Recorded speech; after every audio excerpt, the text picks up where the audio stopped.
Dios les bendiga, mis amados hermanos. Yo soy vuestro hermano Jonathan Fuentes y hoy día les quiero traer un tema especial, un tema escatológico, un tema de gran importancia en estos tiempos que estamos viviendo, ¿cierto? Previo a la venida de nuestro Señor Jesucristo, y es un tema que hay que tocar, que hay que hablarlo, hay que mencionarlo y hay que estudiarlo. Bueno, nos vamos a referir a la venida del Señor Jesucristo, pero nos detendremos, ¿cierto?, a entender la última generación, la generación que vería el retorno del Señor Jesucristo.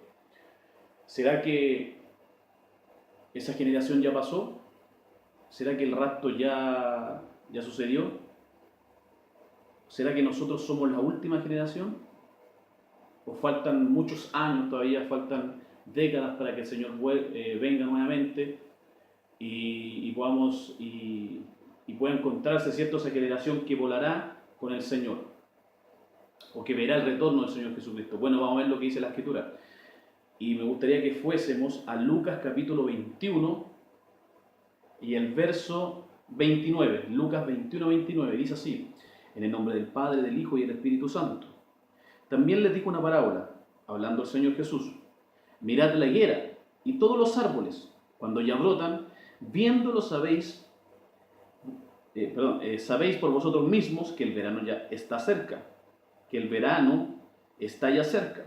Así también vosotros, cuando veáis que suceden estas cosas, sabed que está cerca el reino de Dios. De cierto os digo, que no pasará esta generación hasta que todo esto acontezca. El cielo y la tierra pasarán, pero mis palabras no pasarán. Quería que nos detuviéramos ahí. Este es un tema bastante complejo, se podría decir. Hay muchas interpretaciones de estos pasajes, ¿cierto? ¿Cuándo será la venida, el retorno del Señor Jesucristo? Algunos dicen que será después de la gran tribulación. Algunas teorías dicen que será antes de la gran tribulación. Otras dicen que será al final de la gran tribulación, cuando será el arrebatamiento de la iglesia o rapto de la iglesia.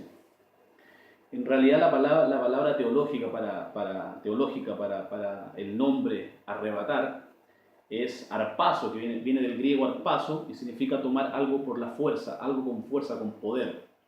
Esa es la palabra griega para arrebatar o arrebatamiento. Nosotros entendemos que durante los años, ¿cierto?, las décadas, los siglos también, se le ha asociado la palabra rapto, que no es una palabra que aparezca en los contextos de la Biblia, pero sí se aplica en el sentido de que se refiere a tomar algo por la fuerza. Y no creo que sea una palabra mal utilizada, pero sí la palabra es arrebatamiento, arrebatar. Y esa es la promesa que el Señor nos entregó a todos nosotros, que vendría, ¿cierto?, vendría a buscar a su iglesia. Ahora, ¿cuándo será eso?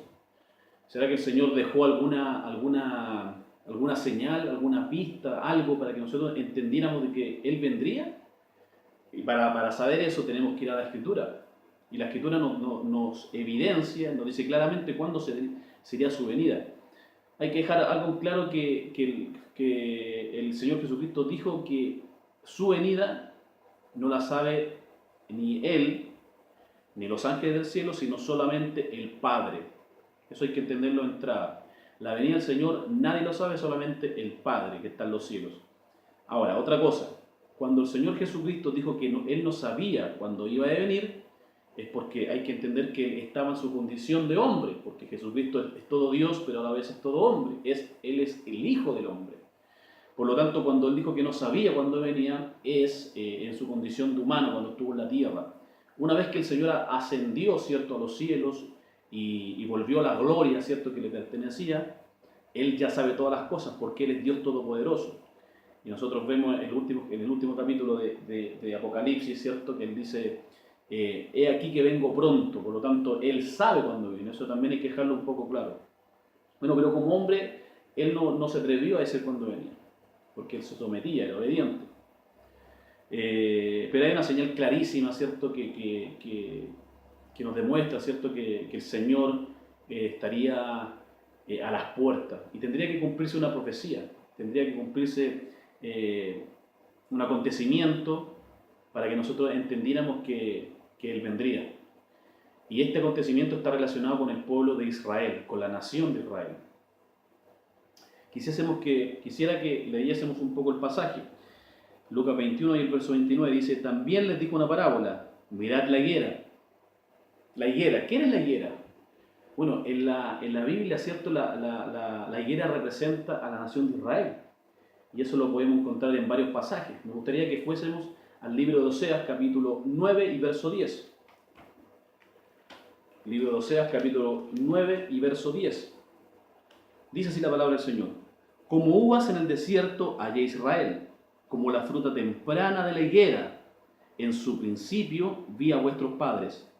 Ellos acudieron a Baal peor, pero se apartaron para vergüenza y se hicieron abominables como aquello que amaron.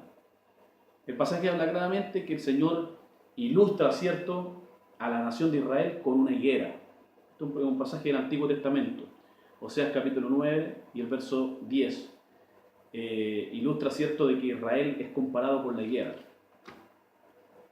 Tenemos otro pasaje también que nos demuestra que la higuera, ¿cierto?, representa a Israel. Y me gustaría que fuésemos al mismo libro de Lucas, el capítulo 13 y el verso 6. Y dice así: dijo también esta parábola el Señor Jesús. Tenía un hombre una higuera plantada en su viña, y vino a buscar fruto de ella, y no la halló. Y dijo el viñador: he aquí, hace 3 años que vengo a buscar fruto en esta higuera, y no la hallo. Córtala, para que no inutilice también la tierra. Él entonces respondiendo le dijo: Señor, déjala todavía este año hasta que yo cabe alrededor de ella y la abone. Y si diere fruto, bien, y si no, córtala después. Y claramente el Señor está haciendo una parábola refiriéndose a la nación de Israel. Y también se puede aplicar a nosotros, cuando nosotros no damos fruto. Y también se entiende de la misericordia del Señor, ¿cierto? Que es un abogado para nosotros, que el Padre muchas veces ha decretado su juicio, pero está Jesucristo para interceder por nosotros. Pero en esta parábola se está refiriendo a la nación de Israel. La higuera representa a Israel. Bendito sea el nombre del Señor. Si nosotros vamos al Evangelio de Mateo capítulo 25, Mateo 25 y el verso 32. Este es el mismo contexto que leímos de Lucas. Y dice así, Mateo 25, 32.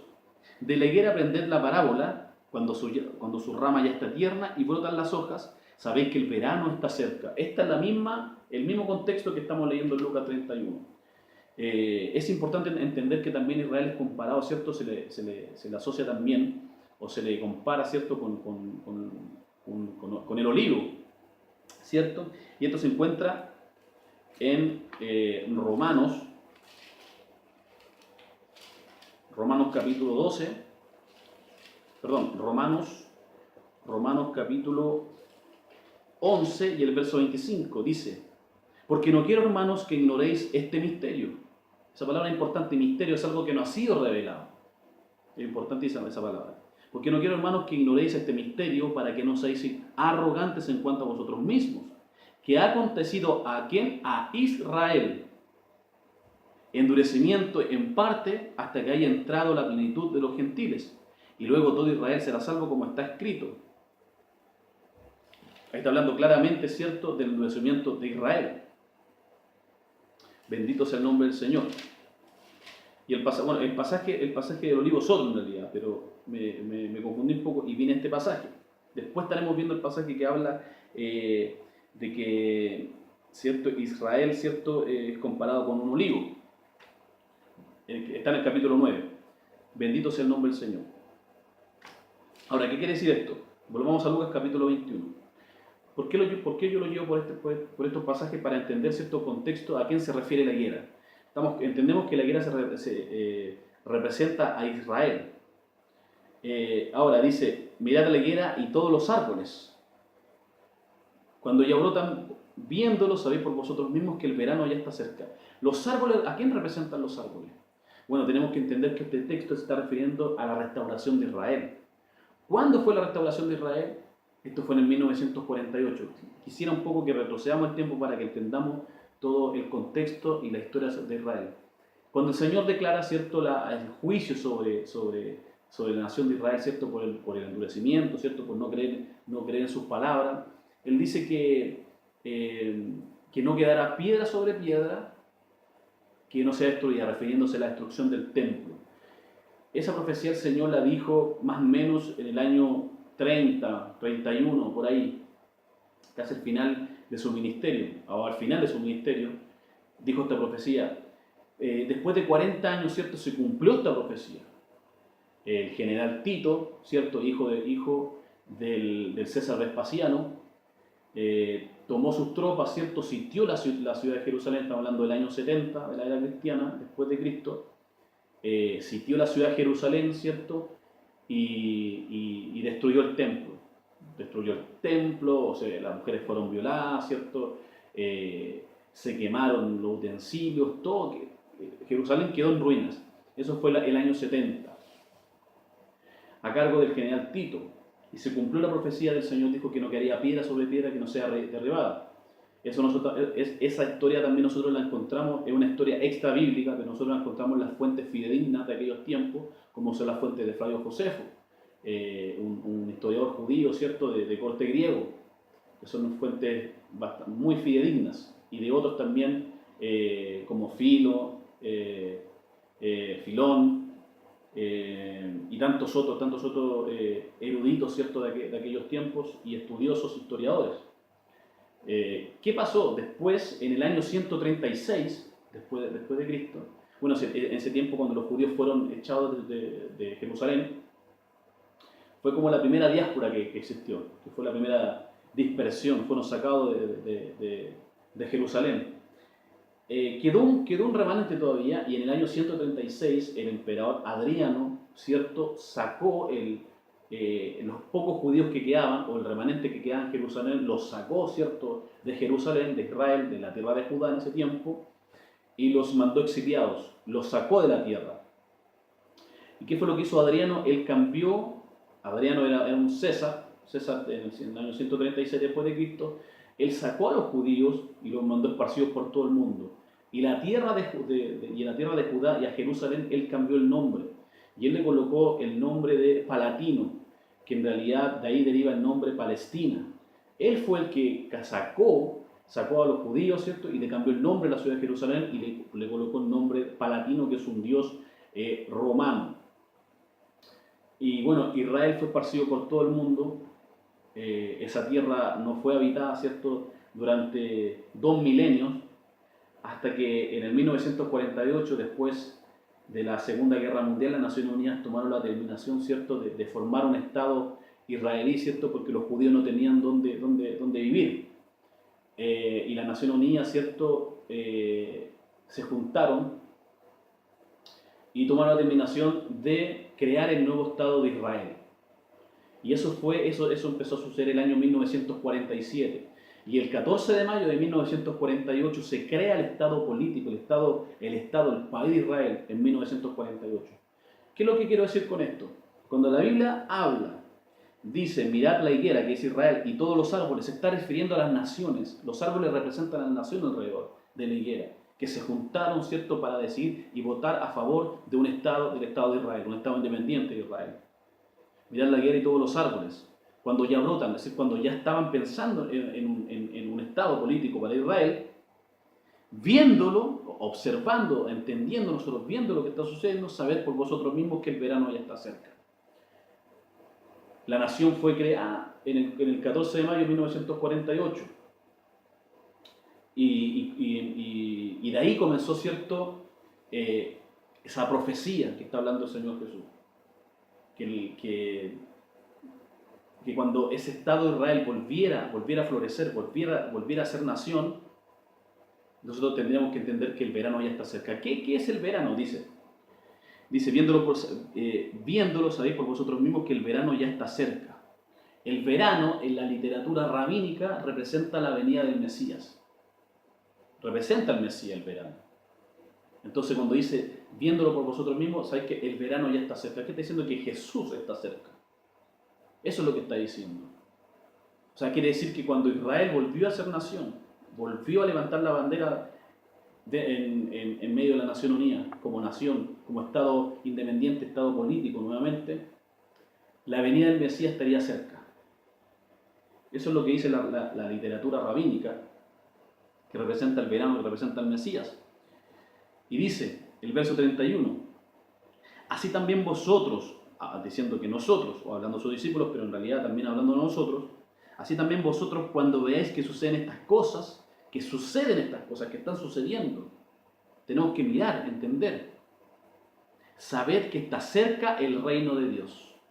O sea, ¿qué quiere decir? Cuando nosotros viéramos que Israel volvió a ser nación, entenderíamos que el reino de Dios está a las puertas. Está cerca el reino de Dios. ¿Qué es el reino de Dios? Bueno, el reino de Dios se interpreta de varias formas. Primeramente, el reino de Dios es un reino espiritual. Significa cuando Jesús vino por primera vez a establecer, ¿cierto?, la justicia en la tierra, a salvar a los perdidos, a darle vista a los ciegos, a hacer que la lengua de los mudos hablen, a levantar a los paralíticos, a abrir las cárceles, ¿cierto?, de los que están prisioneros bajo las tinieblas, bajo las potestades de los demonios. Ese es el reino de Dios. Es la llegada del Evangelio. Cuando una persona se convierte al Evangelio, cuando una persona nace de nuevo, el reino de Dios es establecido en el corazón de esa persona. Ese es el reino espiritual que se refiere al reino de Dios. Pero hay un reino también literal. Un reino literal que se manifestará en la tierra. Que el Señor mismo establecerá su reino por 1000 años acá en la tierra. Y eso se conoce como el gobierno de la restauración, o se conoce también como el milenio, cuando el Señor establecerá su reino y gobernará desde la ciudad de Jerusalén.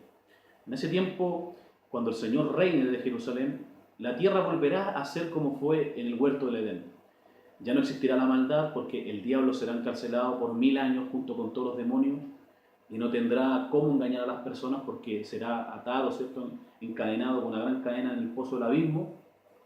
Y la palabra del Señor podrá, la Escritura dice que el Señor juzgará con vara de hierro. Ya no habrá injusticia. Las personas vivirán como vivían en el huerto de Edén, como vivían antiguamente, siglos. Dice la Escritura que un niño será de 100 años, se consideraba una persona de 100 años, se consideraba un niño.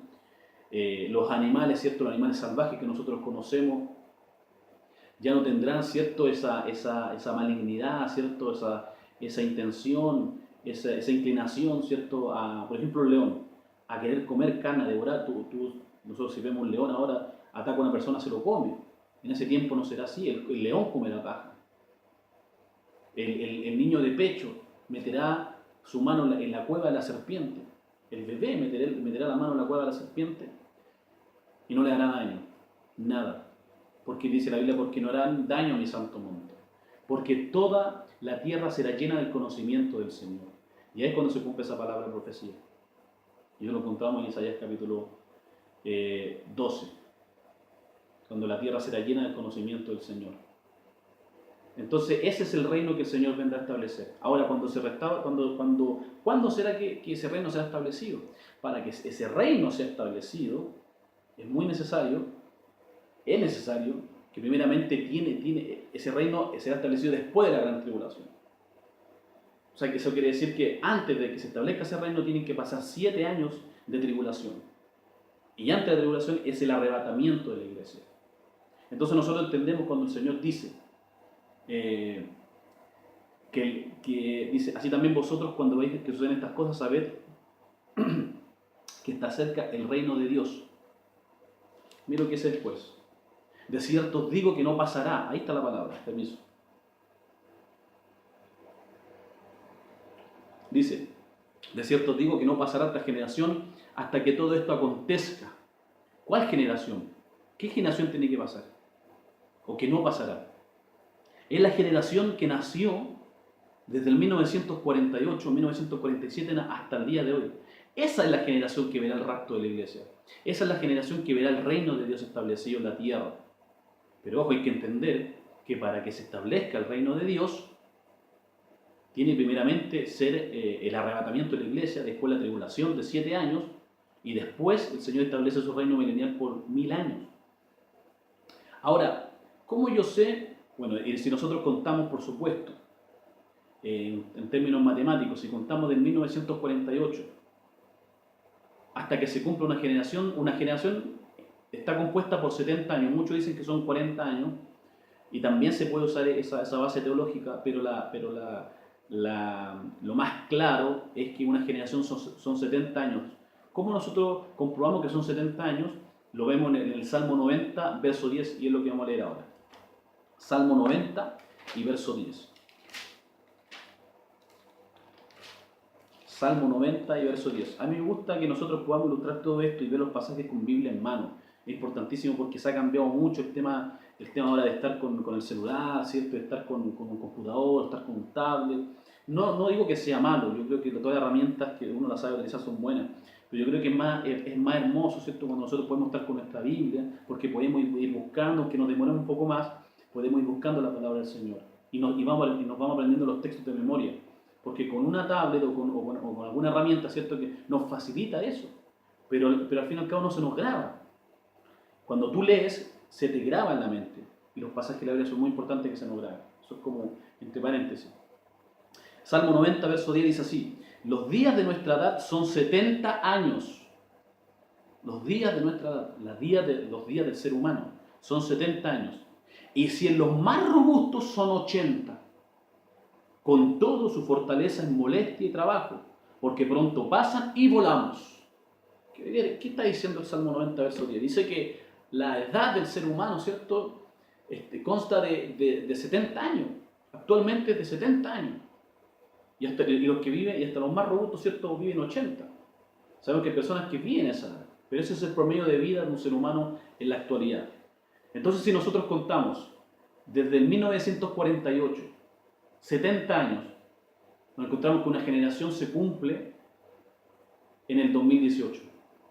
El 14 de mayo del presente año, del 2018, se cumplieron 70 años desde el nacimiento de Israel. Se cumplió la palabra del Señor, una profecía cumplida. Entonces, ¿qué pasa? Pero se cumplió en el 2018, pero el Señor no ha venido. Nosotros no podemos decir cuándo el Señor viene. Yo no sé cuándo el Señor viene. El Señor dijo el día y la hora, nadie lo sabe. Ojo, dijo el día y la hora. ¿Qué es un día y qué es una hora? Ejemplo, jueves, creo que ya estamos a 13, jueves 13 de septiembre. ¿Cierto? Jueves 13 de septiembre a las 12:30 del día. Eso es un día y esa es la hora. Pero si yo digo jueves 13 de septiembre a las 12:45 del 2018, estoy diciendo el año. El Señor no nos permite decir el año. No se puede decir porque nadie sabe eso, pero nos dijo el día y la hora. Eso quiere decir que nosotros podemos deducir, podemos entender, podemos saber tal vez. Quizá no saber cuando Él viene exactamente, pero podemos entender y podemos captar los acontecimientos y entender que Él viene pronto. Por eso dice el día y la hora, no está diciendo el año, el día y la hora. Nadie lo sabe, eso sí que nadie lo sabe. Pero tal vez si la Biblia es clara, nos está diciendo que podría ser este año. Nadie lo sabe, puede ser este año. O si el Señor quiere retrasar su venida, pues Él lo hace porque Él es Dios. Él es todopoderoso y Él hace como Él quiere. Y ojo, no estoy diciendo que el Señor viene este año, solamente estamos entendiendo lo que enseña la palabra del Señor. Una generación, Salmo 90, verso 10 dice que una generación consta de 70 a 80 años. Puede ser que el Señor venga este año, nadie lo sabe. Puede ser que vengan 10 años más que se cumplen 80 años, una generación. Pero hay una palabra escrita que el Señor nos dice: de cierto os digo que no pasará esta generación hasta que todo esto acontezca. ¿Acontezca qué? La venida del Señor, la gran tribulación y el reino milenial establecido en la tierra por 1000 años. Que el Señor viene a establecer su reino. No pasará esa generación. Quiere decir que esa generación verá todos esos acontecimientos. Lo repito, la generación que nació en 1948 en adelante verá el acontecimiento del rapto, del arrebatamiento, verá la gran tribulación y verá cuando el Señor venga a establecer su reino por 1000 años, el reino milenial. Y miren las palabras. Ahora uno puede decir, pero no, pero eso son palabras de uno que uno cree, pero aquí hay que confiar en lo que es el Señor. Miren lo que dice el Señor en el verso 33. Dice: el cielo y la tierra pasarán, pero mis palabras no pasarán. O sea, está firmado. El Señor lo decretó y así se va a cumplir. Yo creo que esta palabra a nosotros debería animarnos y entender que su venida está a las puertas y no tener por tardanza su venida. Porque muchos de nosotros nos hemos olvidado de que Él viene y que Él está a las puertas. El Señor profetizó, ¿cierto?, en la parábola de 10 vírgenes que habían 10 vírgenes, 5 insensatas, 5 prudentes. Y recuerden que las 10 eran iglesias, las 10 representaban a la iglesia, las 10 eran vírgenes. Quiere decir que ellas no se habían contaminado con varón, eran puras, eran vírgenes. ¿Y cómo podemos entender eso, ilustrar nosotros eso a nuestra realidad? Hay muchas iglesias que son de sana doctrina. La iglesia de sana doctrina ni hablar porque ellos se quedan, ni hablar porque son iglesias apóstatas. Pero hablemos de la iglesia de sana doctrina, la iglesia que se ha mantenido, que se ha guardado, que no ha apostatado todavía la fe. Pero que sí ha caído en un letargo, sí ha dejado su primer amor. Ya no habla de la venida del Señor, ya no predica a las personas, hay un enfriamiento en su corazón. No quiere escuchar de la venida del Mesías. No se acuerda, no anhela la venida del Mesías. Y uno de los requisitos importantes para entrar al reino de los cielos, todos sabemos que sin santidad nadie verá al Señor, procurar la paz con todos, sin la cual nadie verá al Señor, y la santidad sin la cual nadie verá al Señor. Nada inmundo entra al reino de los cielos. Es importantísimo la santidad. Pero uno de los puntos claves que dijo Pablo, que el Señor vendrá, ¿cierto?, a los que aman su venida. Si tú no estás amando la venida del Señor, por muy correcto que esté en la congregación, por mucha sana doctrina que tengas, si tú no estás amando la venida del Señor, tú no te vas con el Señor. Recuerda, y tú dices, pero tú estás loco porque yo soy salvo. Sí, entiendo que aceptaste al Señor, pero tenemos que leer lo que dice la Biblia, Mateo 25. Las 10 eran puras, quiere decir que no se contaminaron, no apostataron de la fe. Pero vino un letargo y se quedaron dormidas. Y habían 5 que estaban preparados.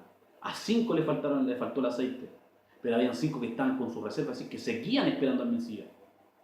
Esa palabra no se refiere a las vírgenes apóstatas, porque la apostasía es otra cosa, sino que se está refiriendo a iglesias santas, puras. Recuerden que eran vírgenes, puras, no se contaminaron, no fornicaron con otras doctrinas, que de ahí viene el tema de la apostasía. Pero se quedaron, ¿por qué? Porque les faltó aceite, perdieron su primer amor.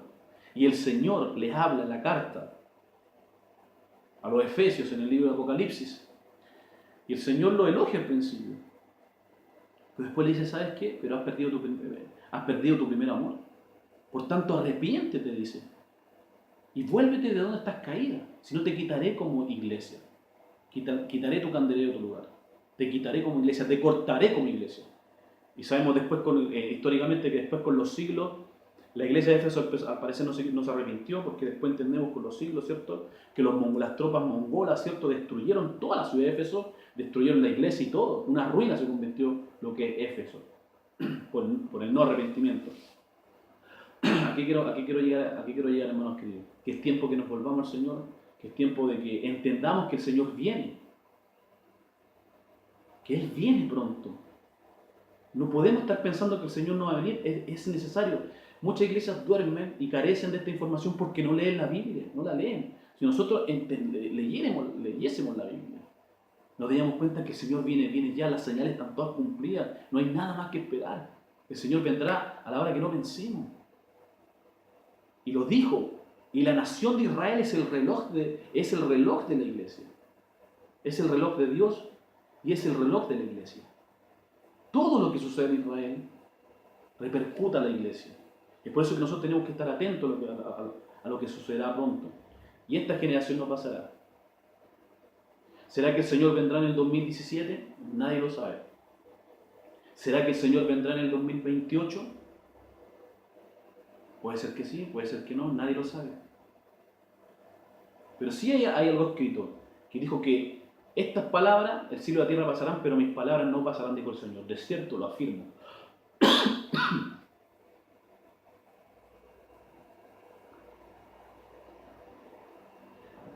Si nosotros contamos, ya se cumplieron 70 años, ¿cierto?, de que Israel volvió a su nación, a su tierra. Eh, y el Salmo dice que también una generación puede constar hasta de 80 años. Si son 80 años, podría ser y para que se cumplan 80 años tienen que pasar, entonces dentro de 10 años tendrían que suceder varias cosas. Primeramente, el arrebatamiento de la iglesia. Segundo, la gran tribulación. Y la gran tribulación consta de 7 años. 7 años. Y al finalizar la gran tribulación, el Señor desciende por segunda vez a la tierra, con sus ángeles, desciende a la tierra y establece su reino por 1000 años. Pero para eso, tienen que pasar 7 años antes. ¿Será que el Señor, será que quedarán por lo menos, si de 10 años más que faltan, descontamos 7 años, quedarían 3 años? ¿Será que la venida del Señor podría ser dentro de esos 3 años que faltan? Porque si son esos 7, porque los otros 7 años son exclusivamente la gran tribulación. Y en la gran tribulación la iglesia no está en la gran tribulación. El Señor la sacará antes. La iglesia no pasa por la gran tribulación. Hay pasajes contundentes que afirman eso. Ahora yo respeto las otras posturas, ¿cierto?, que piensan que pasará por la gran tribulación, que vendrá, que se nos sacará a la mitad de la tribulación. Yo creo, y mi fe está puesta, ¿cierto?, que el Señor nos quitará antes, nos sacará antes. Pero si la gran tribulación dura 7 años, y faltan 10 años para que se cumpla una generación de 80, que constituye 80 años, quedarían 3 años volando, 3 años que sobran. Y esos 3 años podría ser que el Señor podría venir. El cielo y la tierra pasarán, pero mis palabras no pasarán. Analicemos la Escritura, descubramos el tiempo que nos encontramos. No estemos viviendo como si Jesús no viniera jamás. Somos muy incrédulos. Y la profecía que se está viendo, el tiempo que estamos viviendo es un tiempo de letargo como el tiempo de las 10 vírgenes. Recuerden, no toda la iglesia se va a ir en el arrebatamiento de la iglesia. No toda la iglesia se va a ir en el arrebatamiento. Algunos piensan, no, los apóstatas se van a ir. Bueno, la Biblia enseña de que las vírgenes, como dije anteriormente, eran puras. No se habían contaminado, no habían caído en falsa doctrina, pero se habían dormido.